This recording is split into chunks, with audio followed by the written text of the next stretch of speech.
I'm unboxing my molds from Nicole Moulds for the large candle, small candle, and this is the small tulip base with the mould on the outside. Fabulous.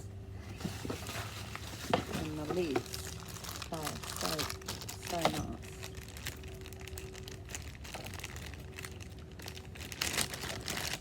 I'll be able to see what I need. So yeah, it's a rose. So when you turn them out, the rose is actually going to look a little bit like this. See the rose. Beautiful. And then there's the smaller one. So yeah, very excited. And this is the big mould. So it goes that way. Excellent. And they clip together on the side with magnets. So really looking forward to playing with these. I think the first ones I'll do with plaster of Paris till I get the swing of it. So yeah, fabulous. Love these Nicole Moulds.